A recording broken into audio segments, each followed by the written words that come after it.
Bonsoir à tous, il est 23 h et ravi de vous retrouver. On regarde le titre de ce journal. Après 2 semaines de confinement, le chef de l'État, le président Alassane Ouattara, a repris ses activités ce mercredi, déclaré positif à la Covid-19 le 3 août dernier. Le président de la République, suite au test de prélèvement effectué ce 18 août, a été déclaré négatif à la Covid-19. À Abidjan, le Premier ministre Patrick Achi a lancé ce 18 août le démarrage des activités du système intégré de gestion du foncier urbain. Il permettra d'accélérer le processus de délivrance des actes administratifs et de sécuriser le foncier urbain. Le projet s'inscrit dans la vision 2030 du président de la République. Et puis, depuis la prise de Kaboul dimanche dernier par les talibans, l'inquiétude grandit chez les Afghans. Le retour des fondamentalistes au pouvoir fait craindre de nouveaux jours sombres en Afghanistan. Mais le groupe fondamentaliste tente de rassurer la communauté internationale.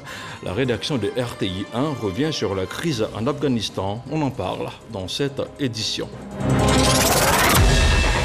Et on démarre ce journal avec ce communiqué de la présidence de la République. Le président de la République, son Excellence, M. Alassane Ouattara, ayant été en contact avec une personne déclarée positive à la Covid-19, s'était mis en confinement le mardi 3 août 2021, conformément aux recommandations sanitaires en la matière.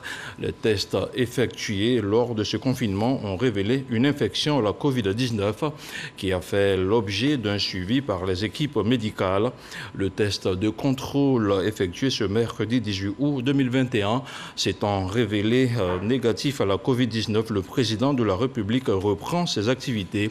Le président de la République exhorte l'ensemble des Ivoiriens ainsi que la population vivante en Côte d'Ivoire à se faire vacciner et à continuer de respecter les mesures barrières afin de lutter contre cette pandémie.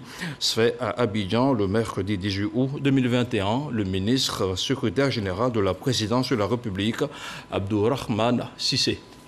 Et sans transition, on fait maintenant le point de la situation de la Covid-19 au 18 août.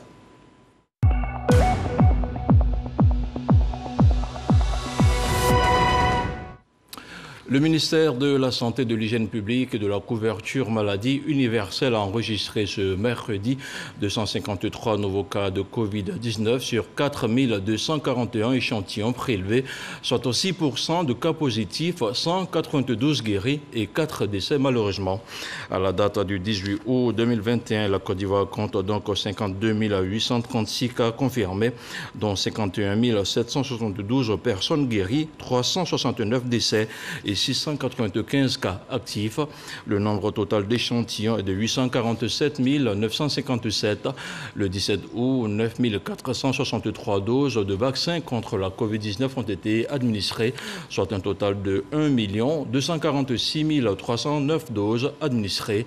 Le ministre de la Santé, de l'Hygiène publique et de la couverture maladie universelle invite toutes les personnes de plus de 18 ans à se faire vacciner. Il rappelle que la vaccination contre la Covid-19 est gratuite et volontaire. Et il s'agit selon lui d'un acte d'amour. Dans un message vidéo, le souverain pontife a appelé tous les croyants à se faire immuniser. Se faire vacciner contre la Covid-19 est un acte d'amour, a plaidé mercredi le pape François en appelant tous les croyants à se faire immuniser. Et je cite, « Se faire vacciner est une façon simple de promouvoir le bien commun et de prendre soin les uns des autres, en particulier des plus vulnérables. » Fin de citation. L'Église universelle du Royaume de Dieu appelle elle aussi ses membres à se faire vacciner contre la Covid-19. Il s'agit à terme de lutter contre la propagation de la maladie à coronavirus. L'opération s'est déroulée il y a quelques jours dans la commune d'Ayamé. Une séance de vaccination suivie par Diana Babini avec le commentaire de Salimatou Dia. L'Église universelle du Royaume de Dieu s'engage dans la protection de ses fidèles contre le virus de la Covid-19. Une opération de vaccination a récemment eu lieu et les fidèles disent prendre conscience de l'enjeu de la vaccination. Je suis venue me faire vacciner ce matin pour ma protection et protéger les autres. Je vous invite, mes frères et sœurs, pour vous vacciner. Je suis là pour les vaccinations contre le Covid-19. Avant de prendre un avion ou bien aller hors du pays, il faut te rassurer que tu es vacciné du Covid-19 on va sortir du pays. Les agents de l'Institut national d'hygiène publique ont rappelé à ces volontaires le bien fondé de ce précieux liquide. Nous sommes heureux que l'Église universelle ait eu cette initiative qui a été donc suscitée par le gouvernement en vue donc de protéger la population contre cette pandémie. La vaccination aujourd'hui est un des moyens efficaces pour pouvoir donc circonscrire cette pandémie qui, il faut le dire, a commis pas mal de dégâts. Cette action répond à la préoccupation des responsables de l'Église de faciliter le bien-être spirituel de ses membres qui passe avant tout par le bien-être physique. Santé toujours, le ministre Pierre Dimba a visité plusieurs sites de vaccination contre la maladie à virus Ebola, des sites qui retracent le circuit du cas confirmé à Abidjan. Il y a quelques jours, ce sont au total 700 personnes qui ont été vaccinées à ce jour, dont 200 pour la journée du lundi 16 août et 500 personnes pour celle du 17 août. Au cours d'un point de presse, Pierre Dimba a annoncé l'activation de la surveillance communautaire à la frontière de Ouaninou, dans le nord-ouest du pays, et le renforcement de dispositifs sanitaires. On en parle avec Salimatou Dia. Mercredi minuit, c'est le délai que se sont donnés les autorités sanitaires pour administrer les 2000 doses de vaccin Merck aux cas contacts à haut risque. Ce mardi 17 août, le comité de veille sanitaire a fait le point de cette vaccination post-exposition. Nous avons appliqué les recommandations de l'OMS en vaccinant les premiers contacts et les contacts de ces premiers contacts.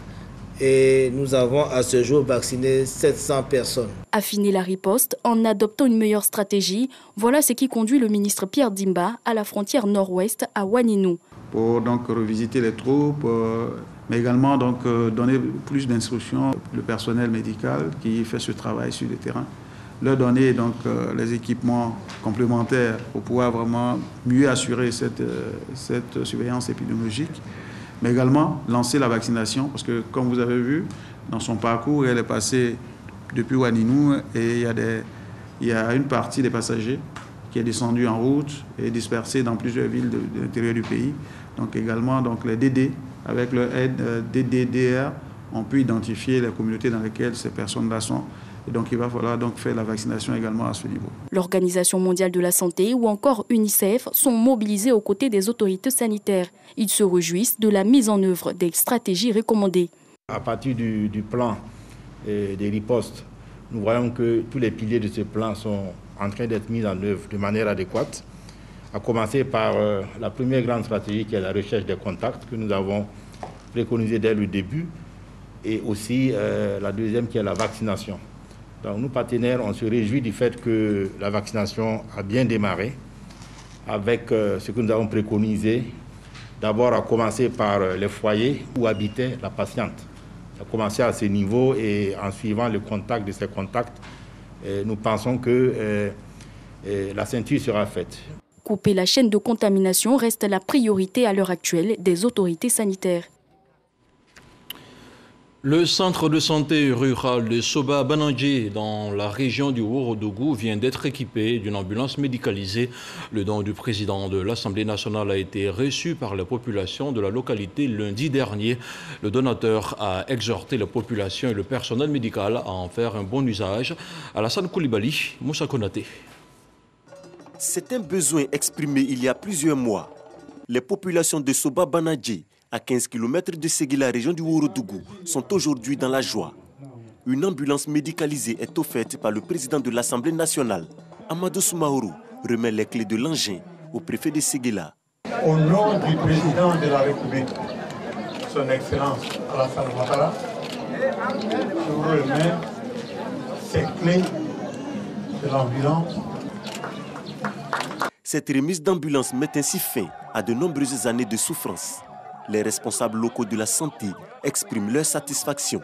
Il faut dire que l'ambulance, c'est un engin qui fait partie du plateau technique, qui nous permet de donc évacuer nos mamans ou nos frères qui ont besoin de soins dans des structures encore à un niveau plateau plus élevé, d'être évacués dans les bonnes conditions et de gagner en temps.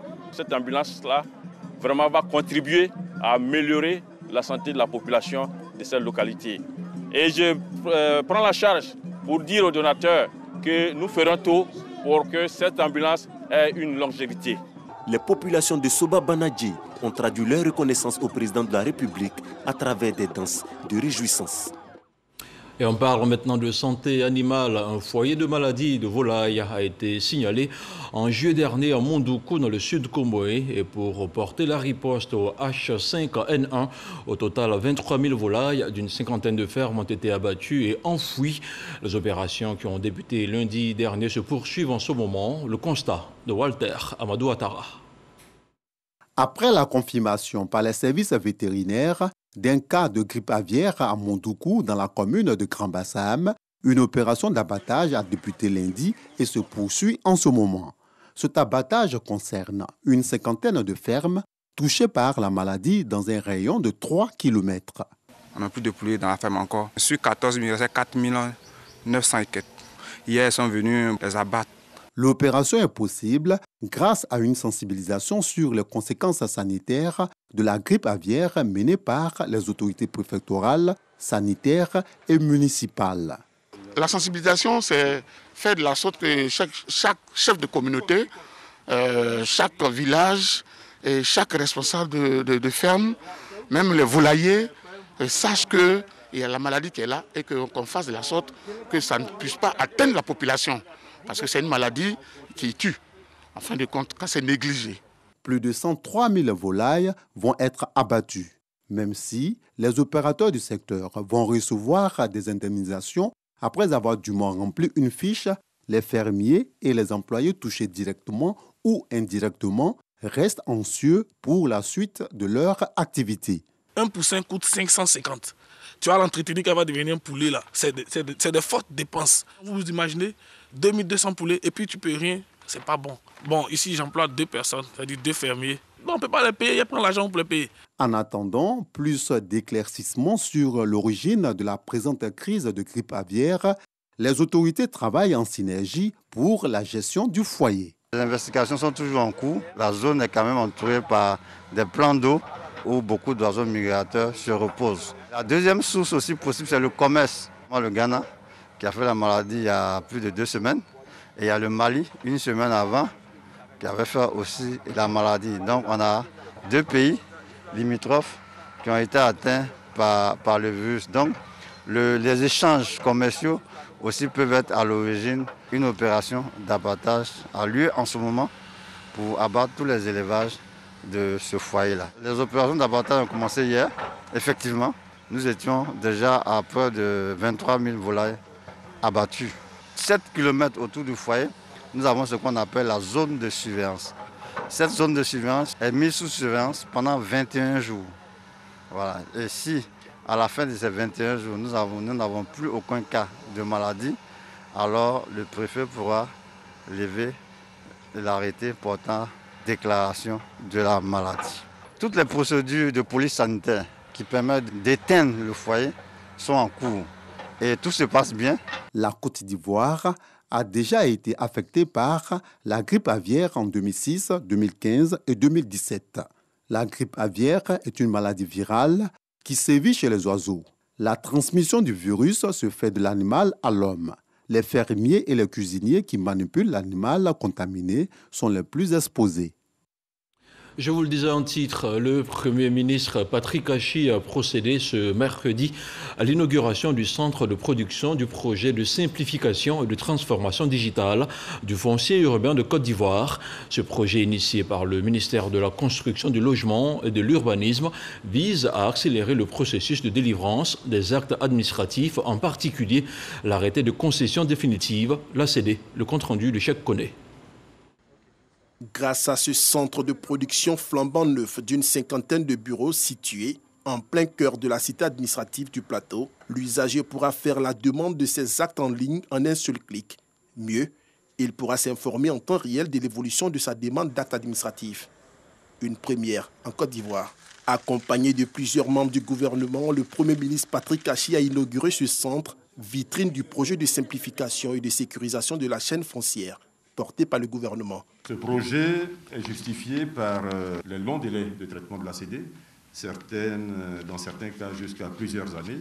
Nous avons vu des dossiers qui ont passé 7-8 ans au ministère avant de trouver une issue. Les référentiels de positionnement non homogènes, donc les aspects géodésie, où chacun des acteurs avait des instruments de mesure et des modes de calcul propres, sans qu'il y ait concordance entre nous, ce qui générait bien entendu un grand nombre de litiges. Nous sommes donc particulièrement heureux d'avoir le Premier ministre au lancement de ce projet qui va radicalement changer la façon de gérer le foncier en Côte d'Ivoire. La première phase du projet de simplification et de transformation digitale du foncier urbain est prévue sur 2 années, sur la période 2021 à 2023, dans le Grand Abidjan et la commune d'Asseni. L'objectif est d'accroître d'une part les capacités actuelles de production de la chaîne foncière à 60 000 ACD pour la première année et le porter à 100 000 ACD pour les prochaines années.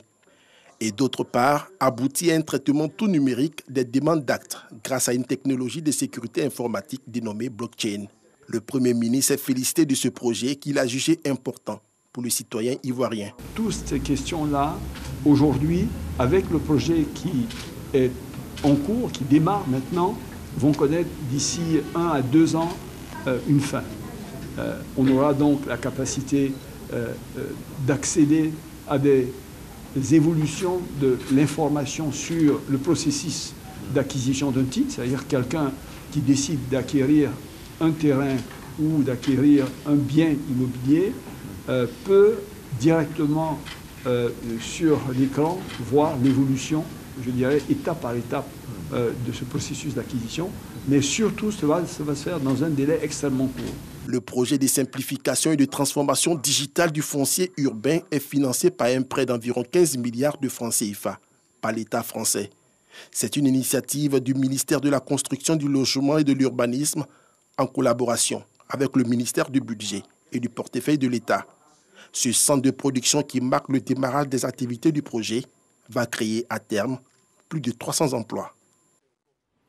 Autre chose à présent, une application mobile pour les automobilistes impliqués dans un accident de la circulation vient de voir le jour. Les infortunés pourront y trouver des informations utiles, notamment le numéro des agents de constat les plus proches. C'est une révolution dans le domaine de la fluidité routière et l'application a été développée par l'autorité de la mobilité routière dans le grand district d'Abidjan. On en parle avec Dangui Dangui. Les véhicules à Abidjan passent 3 à 4 heures de temps dans l'embouteillage par semaine, selon les chiffres officiels. La facture de ces embouteillages est estimée à plusieurs milliards de francs CFA, selon la même source. Présentée ce mardi aux forces de l'ordre, l'application mobile dénommée Amongam Constat promet de réduire le temps d'intervention des agents en charge des constats lors des accrochages ou accidents de la circulation à l'origine de la plupart des embouteillages. On s'est rendu compte que lorsqu'il y a un accident, pour que l'usager puisse avoir accès, n'est-ce pas, à un agent contestataire, c'est la croix et la bannière très souvent. Et donc, on a mis en place cette plateforme-là qui permet, à travers un clic sur son portable, n'est-ce pas, d'avoir accès rapidement aux adresses des commissariats les plus proches. L'autorité de la mobilité routière dans le Grand Abidjan a par ailleurs remis une 50aine de motos aux forces de l'ordre des 19 communes du Grand Abidjan pour permettre aux agents en charge des constats de se rendre rapidement sur les lieux d'accrochage ou d'accident. Il y a certains lieux, certains services de constat qui sont très éloignés des lieux d'accident. Donc ces motos vont nous permettre de faire des prépositionnements, c'est-à-dire de les mettre dans les positions avancées pour pouvoir réduire le délai d'intervention, le délai de réaction des populations en vue de faire rapidement le constat, dégager les véhicules et rendre la circulation assez fluide. L'autorité de la mobilité routière dans le Grand Abidjan inscrit ses investissements d'une valeur d'environ 50 millions de francs CFA dans le cadre de la lutte pour plus de fluidité routière et contre les accidents de la circulation. On parle maintenant de développement rural. Sanaoulé et Ziasso, 2 villages du département de Kouto, sont désormais connectés au réseau électrique national. Ces 2 localités portent à 91% le taux d'électrification de la région de la Bagoué.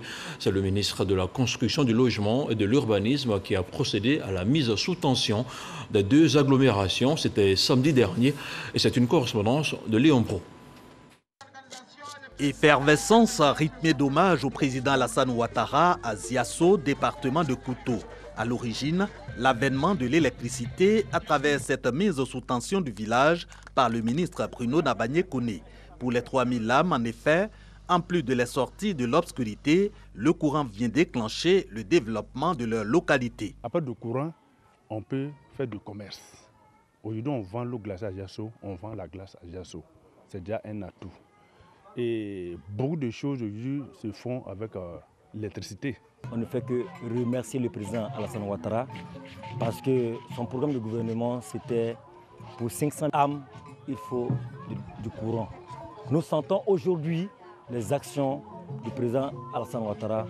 Autre localité, Sanaoulé, toujours dans le département de Kouto. Même liesse populaire pour saluer l'électrification du village et dire sa reconnaissance au chef de l'État et son gouvernement. Et ce n'est pas de trop, selon les élus et cadres de la Bagoué, notamment le président du conseil régional, les ministres Mariatou Koné et Bruno Nabagné-Koné. Ziasso et Sanaoulé portant à 91% le taux d'électrification de la région. Boundiali, nous sommes à 58 localités sur 66. Kouto, nous sommes à 41 localités sur 45. Et à Tengrela, nous sommes à 52 sur 55. Sur 166 localités, nous avons 151 localités électrifiées. Ça fait 91% de localités électrifiées dans la région de la Bagoué. À cette fête de la lumière sont honorés les artisans de l'avènement de l'électricité, donc du développement à Ziasso et Sanaoulé. Ici, le ministre de la Construction procède à l'installation officielle du nouveau chef du village, puis remet, comme à Ziasso, 1 million de francs CFA à 2 femmes pour la création d'activités génératrices de revenus. Une façon pour Bruno Nabagné-Koné de poursuivre sa volonté de contribuer à l'épanouissement des populations de la Bagoué. Développement rural toujours à Guitry, sous-préfecture de Yokoboué-Lozoa. En plus de l'électricité, la population a bénéficié de quelques kilomètres de bitume. Le ministre de l'Équipement et de l'Entretien routier, Amédée Kofi Kwaku, fils de la région, a appelé la population à continuer la culture du vivre ensemble. Le reportage de Théodore Zouzou est commenté par Jean-Marc Yadji. Route Yokoboué-Lozoa, hier, très difficile d'accès et aujourd'hui en voie de bitumage. Les motos et automobiles n'auront plus du mal à l'emprunter. Les travaux de bitumage amorcés par le gouvernement avancent à grands pas. Un véritable ouf de soulagement. Parce que vraiment, quand nous remontons un peu le fleuve de notre passé, il faut dire que c'était un peu difficile. Personne n'a pensé qu'un jour Yokoboué allait avoir du goudron. Et aujourd'hui, on constate que vraiment c'est chose faite. Vraiment, c'est merveilleux. Nous, on ne regarde plus les partis politiques, mais on regarde le développement. Outre le bitumage des rues de Yokoboué, d'autres réalisations sont visibles. Les populations en quête de mieux-être ont désormais l'eau potable, les quartiers périphériques électrifiés et le centre de santé urbain doté de 2 ambulances médicalisées. Le plateau technique ne nous permet pas de prendre beaucoup de pathologies en charge. Ça fait que depuis que ces 2 ambulances sont là, nous avons déjà fait beaucoup d'évacuations avec des cas graves au niveau de la maternité. Quand il s'agit du bassin dystoxique, on évacue tous nos malades. Et les 2 ambulances nous aident beaucoup. Le développement est donc visible dans la cité. Aboutissement de l'action des cadres qui œuvrent pour sortir cette circonscription administrative de sa léthargie. Une action menée de main de maître par Nadine Nieba, élue et fille de la localité. Quoi de plus normal que célébrer ce développement amorcé? Je demande à ce que tout le monde soit uni, au-delà de nos différences ethniques, politiques. Je souhaiterais que nous nous mettions ensemble pour pouvoir développer notre région. C'est ça le plus important et c'est ce que le président Alassane Ouattara souhaite. Défilé de femmes en tenue de la tradition Dida et danse du terroir. Bref, la culture au rendez-vous dans une ambiance où les populations démontrent leur goût pour le vivre ensemble. Nous fêtons le développement. Vous voyez que les principales rues de Yokoboué sont bitumées. Il y a en construction un marché moderne. Il y a également une nouvelle gare en construction. Donc lorsqu'on arrive à Yokoboué, on sent déjà le développement. Pendant 30 ans, un peu plus de 30 ans, il n'y avait pas d'eau potable. Il y a de l'eau potable et c'est ça que nous sommes venus magnifier, dire merci à Madame la députée dis merci au président de la République. Vous avez vu cette grande mobilisation de toutes les populations dans leur diversité. Vous voyez là, il y a des allochtones, il y a des autochtones, il y a les musulmans, il y a les chrétiens, il y a tout le monde. Et c'est ce que nous recherchons. L'Union des cadres du Grand Divo, qui n'a pas voulu se faire compter ce moment, et les populations de Yokoboi-Lozoa marquent ainsi leur reconnaissance au président de la République, Alassane Ouattara, pour toutes les actions de développement de leur localité. On se rend maintenant à Lourdes, en France, pour vivre la passion du Christ à travers le chemin de croix. Les pèlerins sur place l'ont vécu, ils ont vu les différentes stations de cette passion du Christ, une passion qui a conduit au salut de l'humanité. Envoyé spécial à Lourdes, Grace Kando. À Lourdes, les pèlerins ivoiriens revivent le chemin de croix marqué par 15 stations. Chemin par lequel le Christ est passé pour le salut de l'humanité. Ces pèlerins se replongent dans la souffrance du Christ depuis le mont des Oliviers jusqu'à sa résurrection, en passant par sa crucifixion et sa mise au tombeau. À Lourdes, le chemin de croix ne s'arrête pas à la 14e station où Jésus-Christ a été porté, je dirais, en terre ou mis au tombeau. Mais il est vivant par le symbolique du tombeau vide. La vie, véritablement, qui a été enfouie dans l'antre des ténèbres, dans l'antre de la mort, a rejailli par cette lumière bienheureuse. Aujourd'hui, c'est l'espérance qui gouverne. Cultiver des valeurs d'amour, d'humilité et de pardon, des résolutions que prennent les pèlerins à travers ce chemin de croix. Oui, ce chemin de croix devait interpeller toute l'humanité. Ça devait amener tout homme à embrasser l'humilité, que nous soyons tous humbles et que nous puissions nous dépouiller de nos vêtements qui nous alourdissent, des vêtements de l'arrogance, des vêtements de la méchanceté, des vêtements de l'orgueil, et que nous puissions nous dépouiller de tous ces vêtements afin d'être plus légers et pouvoir avancer à la suite du Christ. Nous savons que nous sommes des pécheurs et nous tombons. À chaque fois que nous tombons, à l'image du Christ, il faut pouvoir se relever.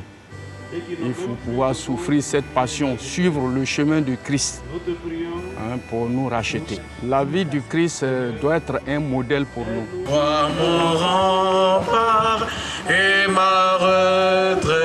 Le chemin de croix rappelle que la sanctification du peuple de Dieu passe par la passion et la résurrection du Christ. C'est pourquoi les chrétiens sont invités à s'approprier le message de la croix selon l'enseignement de l'Église catholique. Dans l'actualité hors de chez nous, ils sont désormais les maîtres de l'Afghanistan, mais les talibans n'ont pas encore investi l'aéroport de Kaboul, un aéroport où les évacuations des ressortissants des pays étrangers se poursuivent. Et depuis la prise de la capitale Kaboul dimanche dernier par les talibans, l'inquiétude grandit chez la population. Et pour comprendre la crise en Afghanistan, je vous propose de suivre le regard d'Alexis Ouedraogo. Tout s'enchaîne après le 11 septembre 2001. Les États-Unis, frappés par des attentats terroristes conduits par le groupe Al-Qaïda, veulent leur chef Oussama Ben Laden. Ils se trouvent alors en Afghanistan, où les talibans sont au pouvoir et refusent de le livrer. Une coalition internationale menée par les États-Unis et mandatée par les Nations Unies frappe le pays, chasse les talibans et s'engage à éliminer la menace terroriste. Malgré la mise en place en 2004 d'un nouveau gouvernement afghan, les attaques des talibans se poursuivent. Les troupes américaines sont renforcées par les forces de l'OTAN jusqu'en 2014, où l'OTAN met fin à sa mission et laisse la responsabilité de la sécurité à l'armée afghane. Les talibans sont affaiblis mais ne disparaissent pas. Ils se retranchent dans leur fief de l'est du pays, le long de la frontière pakistanaise, pour se réorganiser. Ils montrent souvent leur force de frappe en perpétrant des attentats suicides, des enlèvements. En février 2020, un accord de retrait est conclu entre les États-Unis et les talibans. Il est signé à Doha, au Qatar. Cependant, il ne met pas fin aux attaques. Avec le retrait engagé des troupes occidentales et des soldats américains, les talibans poussent une dernière offensive qui les mène aux portes de Kaboul. Dimanche 15 août, après 10 jours de conflit, ils prennent possession du palais présidentiel. Depuis, des milliers d'habitants tentent de fuir le pays. Pour beaucoup, ce retour au pouvoir des talibans sonne le retrait des droits acquis, notamment pour les femmes, Autre crainte, celle que le pays redevienne un terrain d'entraînement pour le terrorisme. Les talibans, eux, rassurent, indiquant qu'ils empêcheront qu'un groupe terroriste utilise le pays comme base pour des attaques contre l'Occident. Lorsqu'ils dirigeaient le pays entre 1996 et 2001, les talibans avaient imposé leur version de la loi islamique. Les hommes devaient se laisser pousser la barbe, les femmes porter la burqa. Pas de télévision, de musique, de cinéma. Les filles étaient interdites d'aller à l'école, les femmes de sortir sans un chaperon masculin et de travailler. Et c'est l'accusé d'adultère, fouetté, lapidé à mort. Soucieux de convaincre qu'ils ont changé, les talibans ont déclaré mercredi lors d'une conférence de presse à Kaboul s'engager à laisser les femmes travailler dans le respect des principes de l'islam. Mais voilà, dans les zones nouvellement conquises, ils sont déjà accusés de meurtre de civils, décapitation, enlèvement d'adolescentes pour mariage forcé. Les Nations Unies restent observatrices de l'évolution de la situation. À ce jour, l'armée américaine a évacué plus de 3200 personnes. Au Canada, le Premier ministre Justin Trudeau s'est dit prêt à accueillir 20 000 réfugiés afghans. L'Ouganda, sur le continent africain, aussi. Et on termine avec ce communiqué de la présidence de la République. Le président de la République, son Excellence M. Alassane Ouattara, ayant été en contact avec une personne déclarée positive à la Covid-19, s'était mis en confinement le mardi 3 août 2021, conformément aux recommandations sanitaires en la matière. Les tests effectués lors de ce confinement ont révélé une infection à la Covid-19, une infection qui a fait l'objet d'un suivi par les équipes médicale. Le test de contrôle effectué ce mercredi 18 août 2021 s'étant révélé négatif à la Covid-19, le président de la République reprend ses activités. Le président de la République exhorte l'ensemble des Ivoiriens ainsi que la population vivant en Côte d'Ivoire à se faire vacciner et à continuer de respecter les mesures barrières afin de lutter contre cette pandémie. Fait à Abidjan le mercredi 18 août 2021, le ministre secrétaire général de la présidence de la République, Abdourahmane Cissé. Et c'est la fin de cette édition. Merci de l'avoir suivi et n'oubliez surtout pas de respecter les mesures barrières. Bonsoir.